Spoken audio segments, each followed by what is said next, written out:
Hello, welcome to Miguel on the radio. This is IMI Radio in Poland, in Warsaw. We are live.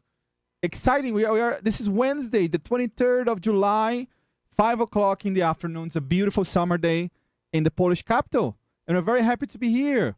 I'm joined by Sean. I'm not by myself today. The Brazilian host of Miguel on the radio is joined by Sean Magavo. And Sean, how are you? I'm good, Miguel. Thank you so much for having me on the show, and I'm excited to talk to you for the next hour or so. Oh, Sean, is a pleasure. It's a pleasure, man. We met in this artistic realm. I saw you in the poetry. I saw you in the comedy. You are a presence. You are a illustre presence. A nice guest always in our shows, and you are an artist yourself. For me, I think you are art. Oh, Every you. time I see you, that you have such an artistic aura, and it's always so nice to meet you around and tell us, for the people that don't know who you are, our listeners, introduce yourself, please. All right. So my name is Sean. I'm from a country which most people would say it's small, but then to me it's big, called Zimbabwe. And I came to Poland 5 years ago. I used to stay in a city called Lublin. In that city, I started a band, and then after starting a band, I started doing like different activities, ranging from poetry to a little bit of film, a little bit of music, but mostly like my main core was making concerts, organizing concerts. Different types of concerts, rock concerts, African music concerts, and even dance-offs. So I'm just a love of art. I'm a love of entertainment. I think I love entertainment more than I love art. And I've gotten a chance to do that in Poland, won a couple of awards, and I'm grateful for that. Oh, that's very cool, Sean. So Sean, what do you think brought you to Poland? How did you end up in this country? How I ended up in the country is a bit of a funny story. So I wanted to study abroad, like after like staying in Zimbabwe for such a long time where I was working. So I wanted to go to Canada. But then COVID came, and as you know, studying in Canada is like very expensive. Living in Canada is also very expensive. So I had to look for a plan B option, which most people wouldn't want to hear, that Poland is a B option, but at that time it was my B option. Came to Poland in 2020, started studying and living there, and now I'm also working here. Very, very nice, very nice. So you what are you doing already? Were you in this artistic realm back in Zimbabwe? Not really, if I'm to be honest. So I do have a little bit of artistic background. For example, my biggest passion actually is acting. My uncle made indie movies back in Zimbabwe, and I remember I had my first speaking role at 9 years old. I had like about 2 minutes worth of dialogue, but that was my first time in front of the camera. So I've always loved the ability to perform. And also in high school, I also did like a bit of theater acting, like stage acting. So that was the art that I was in. Musically, I went to a school where we were taught every instrument at 10, and I sucked at every instrument. So musically, I didn't really have a gift. My dad, his primary job was a lawyer, but then he also made music. So he made his own albums. He had like 3 or 4 albums. So sometimes I would go with him to the studios on Sundays, but I couldn't sing like him. I could write songs. I've wrote songs my whole life and poetry, but I was never really, I would say, musically gifted. Oh, interesting, because I've never been to Zimbabwe. Okay, but there's always, every time I meet someone from your country, there's always this artistic somehow energy.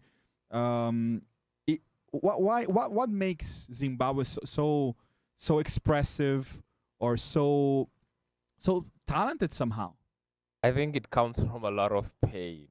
So I actually read an article not too long ago that the countries with the most stress, or the most stressed countries, have a lot of have a lot of entertainment, and which is the same like with Zimbabwe.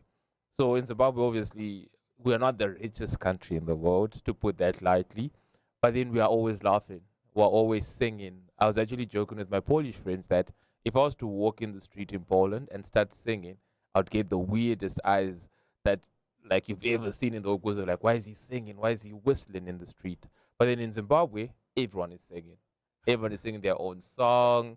Whether you can sing or not, you're singing your song, you're whistling, you're making jokes out of everything. So we joke about I think it's almost similar to Brazil, where like we joke about everything to sort of create a world where we can find our happiness in midst of the pain.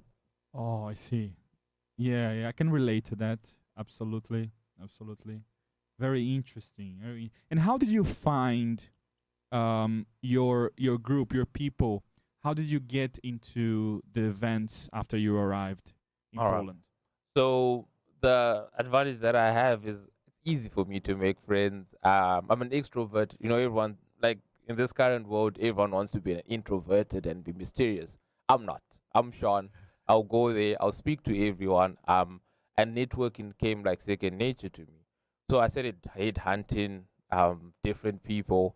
So we had like the first person that I got was the guitarist because almost everyone can play the guitar, and then we got like a keyboard player, drummer from different places and also from different countries. So the core was mostly Zimbabwean, but then in my mind I was like, we can't make people in this band foreign because we are also foreigners. So we can't be foreign to other foreigners because that would be like that would be wrong. So we added also different people from different countries, and yeah, ended up having like a band of like 20 to 25 people on and off. So it was quite a challenge because I had to manage everything. So that's how we got the band together. Oh, cool, cool. And then how was the integration? Were there cultural shocks? How was from coming from a place, a foreign country, a different world perhaps for a lot of people, and how was the integration? How was the adaptation?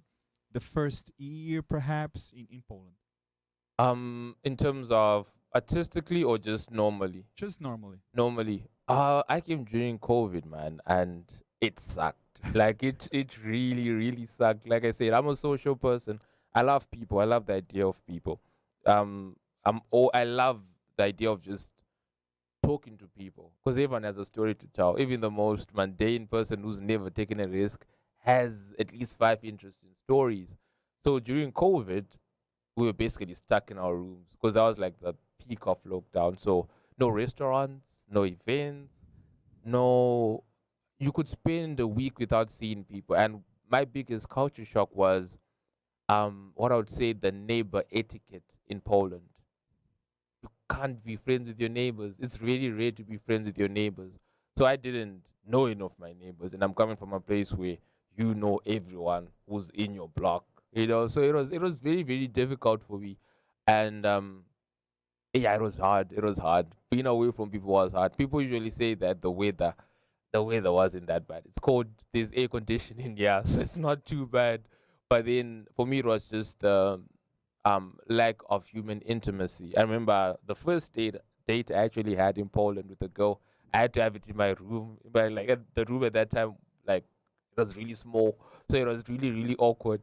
But it's yeah, it was difficult. It was difficult the first couple of months. Oh yeah, so it came in the worst time in recent years. Yeah, Mhm. the worst, the crisis, the COVID, the pandemic, where everybody was disconnected, everyone was lonely, alone, people working from home. It was an unusual time. So after COVID was over, after everything, all those issues were done, and then Poland was this new country to explore, to understand, to experience. How was it for you? How was the freedom after the pandemic? So yeah, I think that's kind of what made my juices run. Um, the fact that we were stuck in such a we were stuck in prison basically. I was on house yeah, it was house arrest basically.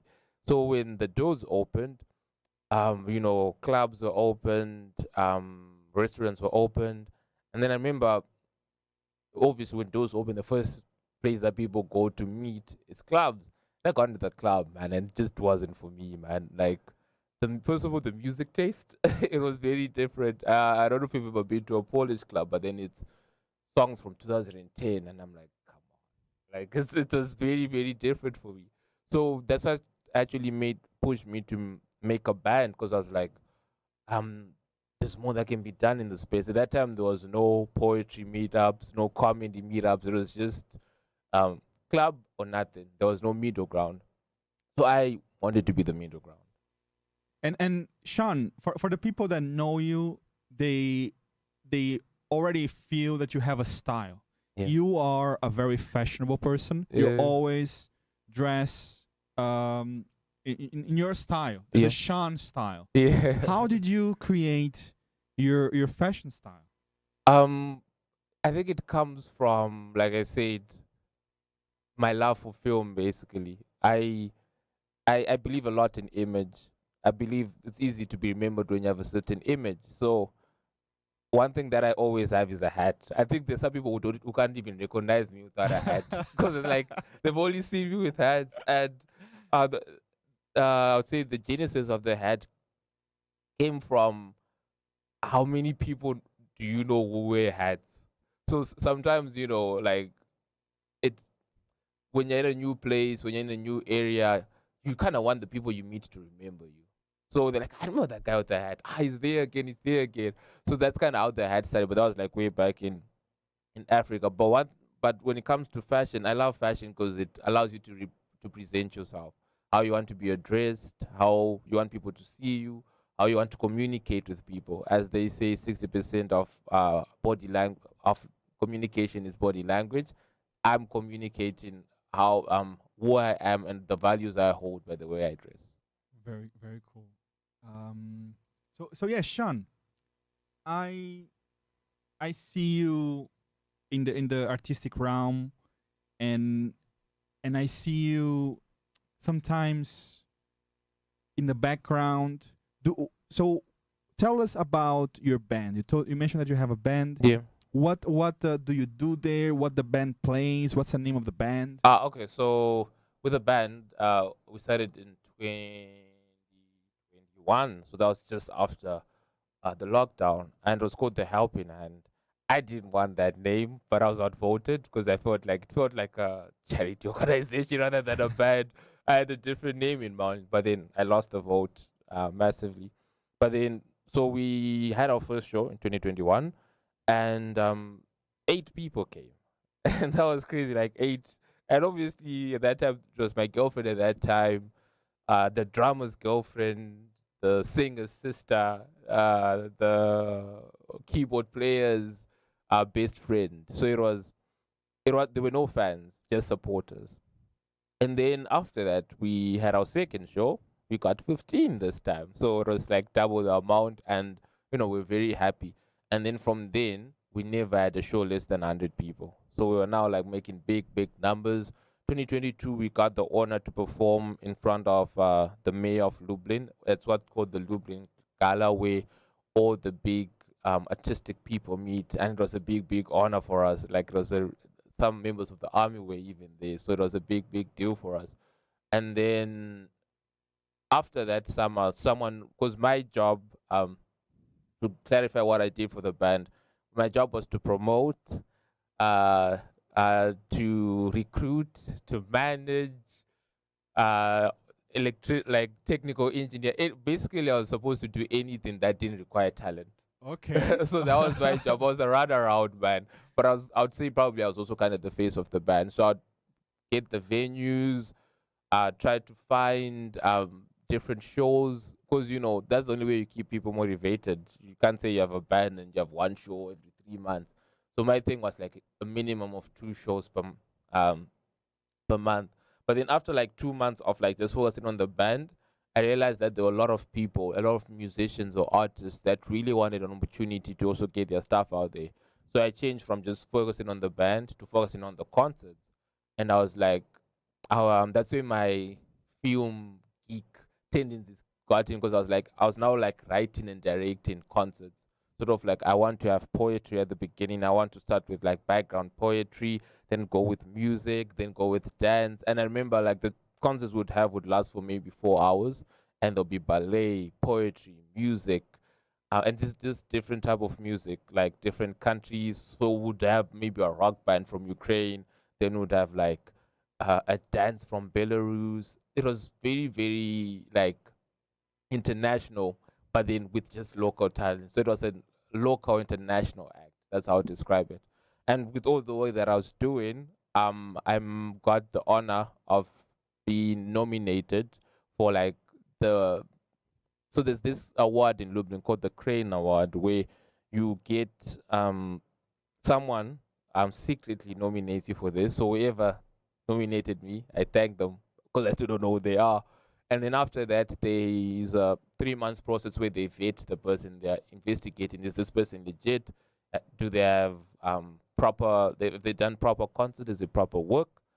And then after that, they choose three nominees. So I was the first foreigner to be part of that three nominee thing. So I was like, oh wow! And it was a surprise for me because I thought I was being prank called at first because they're calling you.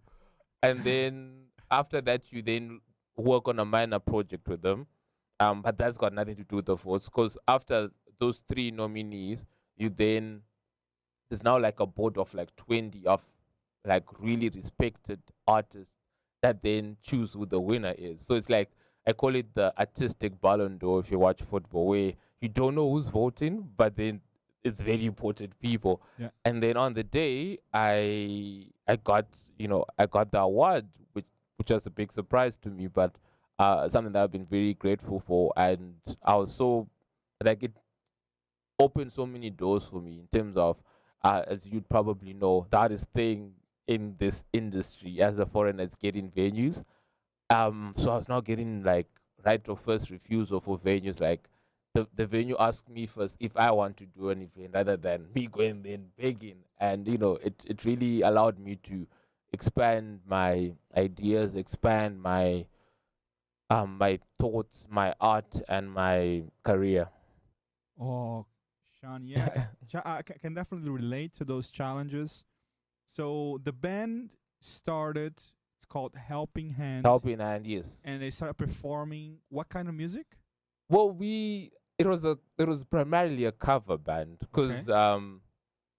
and that was also the other thing where you have so many brilliant minds, but again, this is a band of averagely 10 to 12 people. So Mhm. everyone almost was a songwriter, myself included. So we would never really focus on which songs to put. So we ended up just doing covers because we, like, as you know, as a foreigner, you always feel like you don't have enough time. Like, you're always in a rush. So we always felt like we're in a rush. So that's why we grew so fast. But at the same time, we didn't get a chance to really relax as artists and make our own songs. So mostly we did like cover songs. We only had like one song because when we did the gala, you had to make an original song. That's the only time we're like, okay, now we have to make a song. But we mostly did like cover songs. And you perform mostly in Lublin, or you perform around Poland? Yeah, mostly in Lublin. Yeah.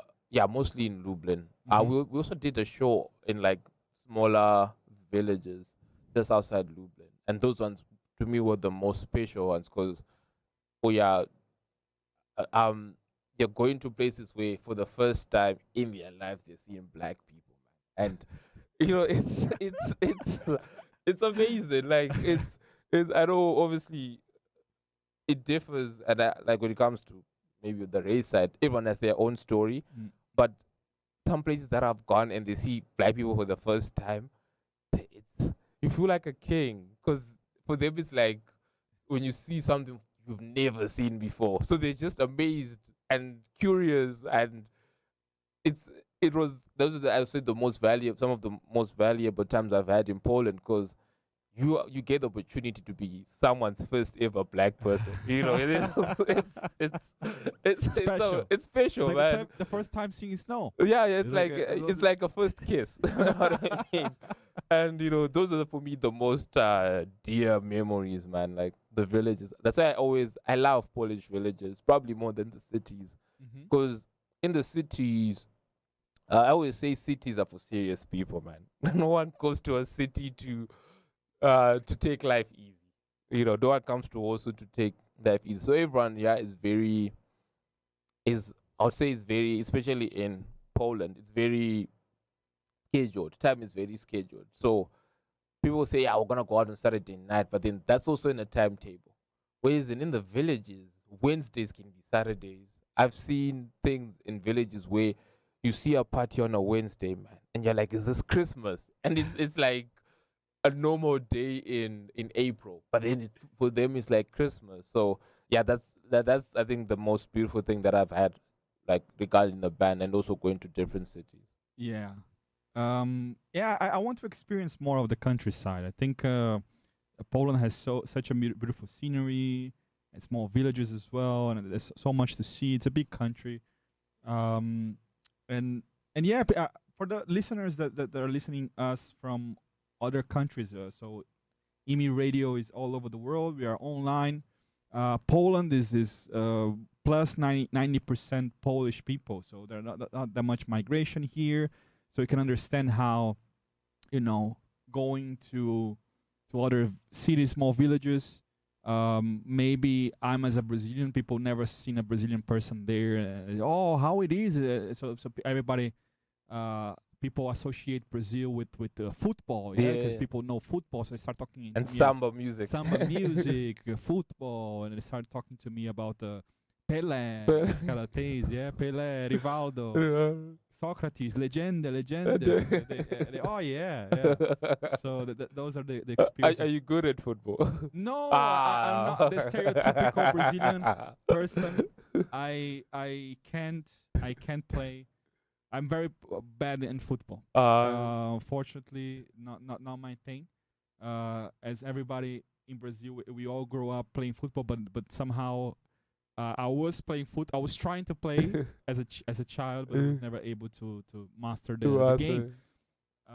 So yeah, I'm not a stereotypical Brazilian. I do love to dance though. Okay, yeah. So you're Brazilian enough.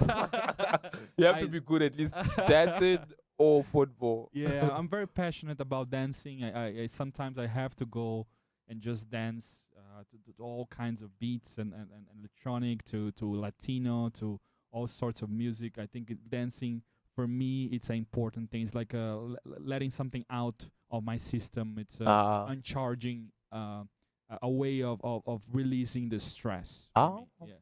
So that's therapeutical. Dancing for me is therapeutical and it's important. And maybe that's me carrying this Brazilian gene. That's the only Brazilian gene you got. So yeah, Sean, how if you're talking to someone that wants to visit Zimbabwe, Yeah. they ask you how should I prepare myself? Where should I go? So tell us about your home country. There's so many places you could go. Yeah. I mean, when you hear Africa, naturally you're like, animals, like lions and buffaloes and everything, which is cool. I mean, I think sometimes as Zimbabweans or as Africans, we take the animals for granted because, I mean, for us, it's like seeing what's popular in Poland. It's like seeing pierogi, basically. Yeah. It's like we've seen them our whole lives. I think I've seen a lion almost every year when I was in Zimbabwe, but not like in the wild, like at zoos, you know what I mean? Yeah. And at parks, but not necessarily like free. But then baboons and monkeys, those you can see, like especially if your house is on the outskirts of the city, like ours was. But the thing that I would say if you want to visit Zimbabwe is visit say the people. The people are really really nice. Depends which part of Zimbabwe. If you go to the wrong place, you'll be robbed, obviously. But if you go to certain places, you will be quite amazed. But we have really good mountains. I would say the coolest thing we have that the world talks about is the Victoria Falls. But yeah, it's nice. If you like waterfalls and you like nature, it's your thing. If you like history, there's Great Zimbabwe, which I think is, for me, is my favorite place in Zimbabwe, where it's a stone structure and it's like walls made with stone but without cement. So it's just basically stones on top of each other, and they are around. Like it's a huge area, so you walk between those stones, and the thing is that they can fall at any time, but they never do. So that's the whole thing. That's the scary thing about that. Yeah, and also I'll say we have really good camps where you go to the wild and you're basically away from the world and you're climbing mountains, you're being told ghost stories because for us a lot of the things are spiritual. So we do the average Zimbabwean does believe in witchcraft. So and we actually have cases of witchcraft. So it's always good to scare the tourists like yourself when you Interesting. come to Zimbabwe. Yeah, so there's a lot I'll say with Zimbabwe there's a lot of things a lot of people could do. There's something for everyone.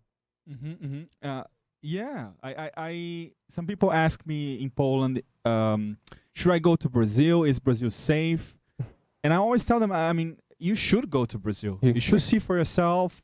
Should be, aware more than other places. But you should enjoy. It's a beautiful country, and we do love tourists, and we are very welcoming, and there are beautiful places to see.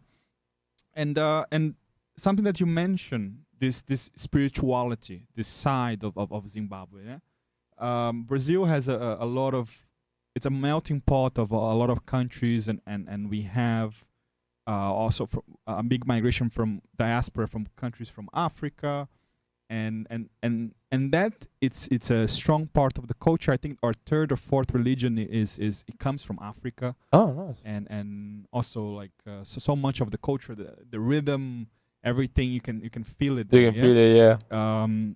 So coming to further away from what do you bring from your culture? What do you think you cannot deny, even if whether you're a patriot or not, you always carry something from your culture. Yeah? What do you think you carry from Zimbabwe?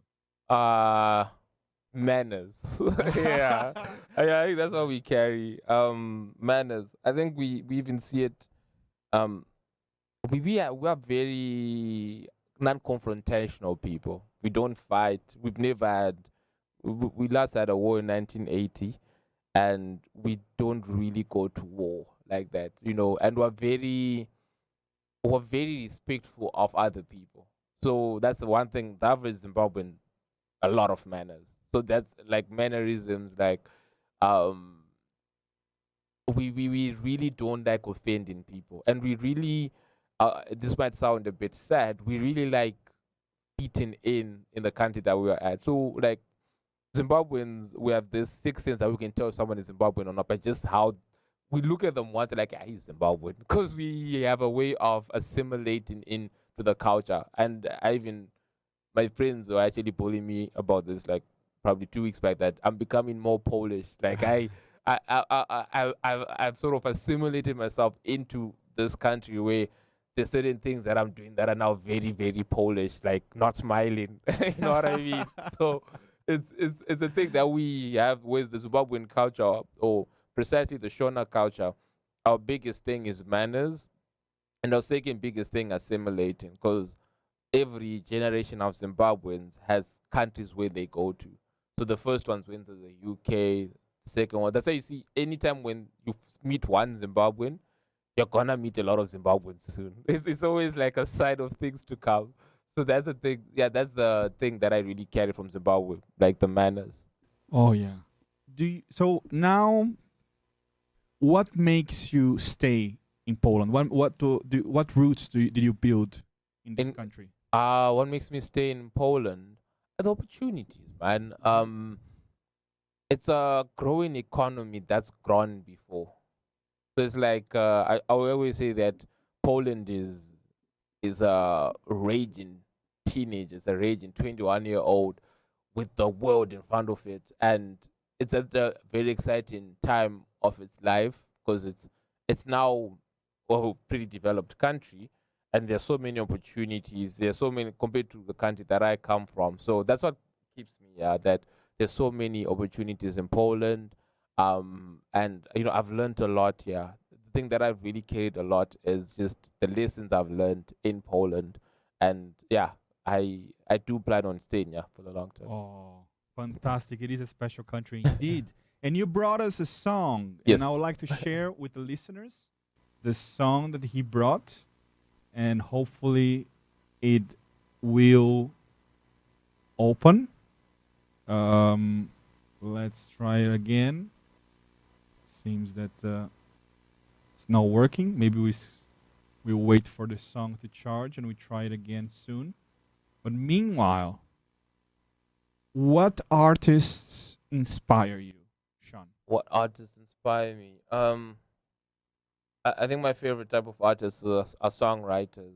Because one thing that when it comes to music, I'm very eclectic. So I I, li- I listen to a lot of different types of music. I know everyone says that, but I really, really do. In the sense of I have different types of artists that I love, depending on different parts of my life. So actually, funny story that since I'm from Brazil, I used to watch a lot of Brazilian telenovelas, like when I was Oh young, wow. because I was like in Southern Africa would get like the dubbed version of like the big telenovelas in Brazil, and I would love the soundtrack because the music was really really good. So I listened to a lot of like those type of um artists.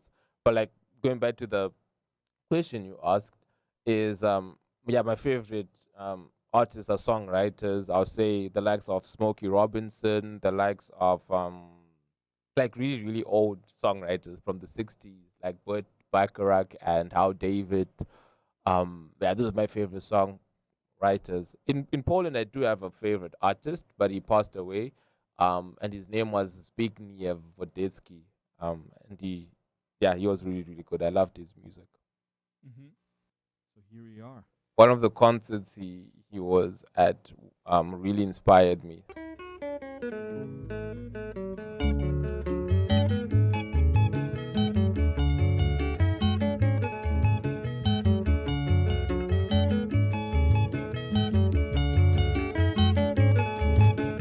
mokolo mosusu nga na kanisi naloti lokola nga na kolala mama mokolo nakokufa mokolo nakokufa nani akolelanga nakoyeba te otika na milela liwa ya zamba soki mpe liwa ya mboka liwa ya mpasi soki mpe liwa ya mayo mama mokolo nakokufa mokolo nakokufa ngai motu ya pauvre nakanisa ida mwasi oyo nabala nakanisa kaka bana oyo nabota nasepela kaka mpasi ya mokili esali kotikala mokolo nakokufa mokolo nakokufa ngai motu ya mbongo nakanisa falanga mingi oyo natiki nakanisa lopango na bakaminyo nakanisa bana nga na ntinda na poto mama mokolo nakokufa mokolo nakokufa ngai motu ya kwiti nakanisa kopo ya masanga nanga nakanisa nini kaka suka ya sanza tango namelaka ngai na baninga mama mokolo nakokufa mokolo nakokufa ngai mwasi ya ndumba nakanisa nini kaka perike nanga nakanisa nini kaka bilamba nanga nakolela kaka afrika fiesta etikala mama mokolo nakokufa gita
kokufa mokolo kokufa mokolo kokufa mokolo kokufa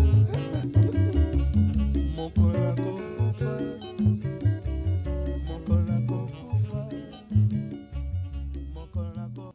All right, we're back, and that was Tabule, a Congolese artist, the Elvis from Congo. Yeah. Fantastic. Wow. Sean, thank you for sharing the song, the music, the new beats, maybe with people that have never heard, like myself. Fantastic. Sean, what do you do when you're not doing art, when you're not doing organizing the shows, when you're not with the band? What do you like to do in your free time? Football. Yeah, Oh. football. Yeah, football is my happy place. I always say it's my opportunity to be childish. So I go to football. I'm screaming. I'm shouting. I'm making a mess. It's my way to release. It's my way of releasing stress, really. And I think that's one thing I've really learned from Poland, which I didn't really have in Zimbabwe, of how important hobbies are. I think in Poland you need a hobby. You wouldn't survive mentally without a hobby. So yeah, football has been my safe place. And you mean like watching or playing? Playing. Yeah? Yeah, playing. Playing. Do you have a Polish team that you cheer for? No, I'm loyal to one team, which is Liverpool in England. I can't love any other team. For me, Liverpool is my wife. I don't have girlfriends. I have one wife. So yeah, but I do play for a team here in Poland, an amateur team. Yeah. And I actually got named the captain, so that's cool. Oh, cool, man. Cool. I was writing new material, new jokes about new jokes. I always like to try new material, and I was writing something about this migration crisis and what happened last Saturday, and I was I was noticing that there were a lot of people in the manifestations around Poland. Saturday there were more than 80 manifestations anti illegal migration, and a lot of those were big soccer fans. Yeah. They were like people that are actually passionate about football. And I was thinking like most of the countries that have won the World Cup, they are big. Their team is very international. Yeah. It's very, let's say, colored. Yeah. So I don't know. I was thinking like maybe if Poland had more international football players, they will win more champions. Yeah, but France proves it, right? I mean, I think because I also come from a big sporting environment. I love sports. Actually, I think probably love sports more than. Okay, no, I love music more, but then sports is a very close second. And when you play sports, there's something called herd mentality, where you follow what you follow blindly. So, as a big football fan, I can tell you are easily influenced. No matter how headstrong you are as an individual, once you put on that shirt or once you get into that group, what your leader says goes, and his word is gold. So it doesn't really surprise me that there'll be a lot of football fans with obviously at a protest, any protest really, because it can be a protest about milk. They'll be there. it's I think when you're from a sporting environment, and I'll tell you, like most big football fans are failed footballers, so that they never really made it in football. And if you look at traditionally, even in the UK, there was a movement called hooliganism, where basically before the match they had to fight with the opposing team. Like they would say, we're gonna have a fight before the match, we're gonna have it at this time. 80 people, no knives, no guns. Let's fight. And that sounds crazy, but if you're in a sporting environment, it's actually very exciting because you're an athlete naturally. But then if you're not a professional athlete, you still got all this energy, this anger, this frustration you need to take out, and you can only take it out by doing that specific act. So that's, I think, when it comes to like football, they'll turn them as hooligans in protest. It's very normal because it's the lifestyle of an athlete. If like the professional athletes were not uh playing football for money, they'll be doing that because it's in their blood, it's in their system. Our team versus your team. So for them, they're like, what do you think? It's easy for them to be patriotic because they're trying to take over our country. We're going to war. So it comes from a lot of things, mostly psychologically. Because let's say 200 years ago, it's either you were in the army or you were rich. Now it's either you're in the army, you're very rich, or you've got a lot of free time. So that's kind of the it when you look at it from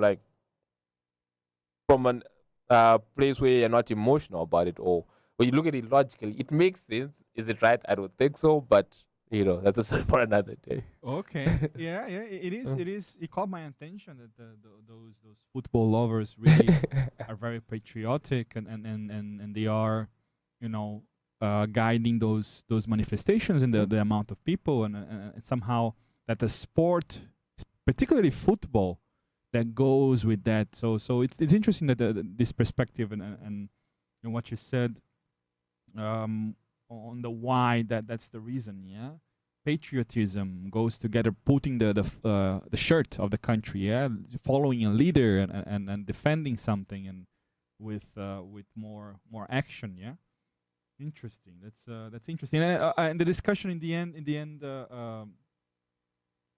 becomes a matter of patriotism, but then you also think that it's easier to spread hate than love. Yeah. Yeah. Hate is that it goes like a virus, but love, it demands a little bit more understanding, a little bit more effort, a little bit more care. Yeah. And maybe just to add, hate always comes from fear, and fear is the scariest thing for anyone. If you're afraid, you become very defensive. And in science they say it's either you flight or fight. It's either you run or you fight. So when it makes it easy to hate when you're already afraid. So sometimes I always say this statement that partial knowledge is worse than lack of knowledge. So if you don't know anything, let's say, like I gave you the example when I went to the villages and they're like, it's the first black person. They've never even seen a black person in their lives. Like, no Michael Jackson, no Eddie Murphy. It's me. I'm their first black person. I'm their moon landing, as I always say. So they've got no idea of race or anything. But they are sort of excited. They're curious. They're like a kid in a candy shop. They're trying to figure out, how do they sound? What do they like? How do they talk? Their food, their culture, their everything, their views on the world. Mm-hmm. But then if you've got partial knowledge where all you have seen is immigrants beating up Europeans, immigrants stealing, immigrants, sort of like the negative image they have for immigrants. And then that's the only thing you have, and that's partial knowledge. Then it becomes dangerous for everyone because you've got partial knowledge. So that's why sometimes I feel like it's better to have full knowledge or to have no knowledge at all. Mm-hmm. But because of social media, the most popular thing is partial knowledge. So. Mm-hmm. Mm-hmm. Yeah, partial knowledge, fake news, everything, and yeah, when you mentioned that it comes when you go to these small villages, the perception comes from this human side of things, this curiosity side of things, this that's natural, and instead of just something that is built up, an image that is built up online, or something that that you don't have the complete story, the complete perspective, then it becomes more complicated. Yeah, but yeah, it's cool. I think a person can only understands those kind of things when they experience those kind of things, when they have this feelings, when they go around, when they and then you can talk to people and read and so what do you think is the path for understanding, my friend? What do you think is the path for solving some of those issues? Well, the path is education, but there's I don't know. There's a saying that the lies take the elevator, while it's the truth takes the stairs. And the complete education is taking the stairs, but the lies already are bad. So it's. I don't think there's a specific direct path besides education. It's now just an issue of managing it. Because I mean, I don't think when it comes to Poland, obviously that immigration crisis at the border. I don't know enough about that to speak on that, but to even me as a foreigner, I've seen obviously the attitude change a little bit towards immigration since I've been here, and I feel like it comes from not educating what the actual statistics are, So I think the only thing that people like, I don't know, the government. You can never really count on the government, but people can just educate each other better on that. Yeah, absolutely. I think when you start understanding what government is and those political parties, I mean, they're too right, left. They're few.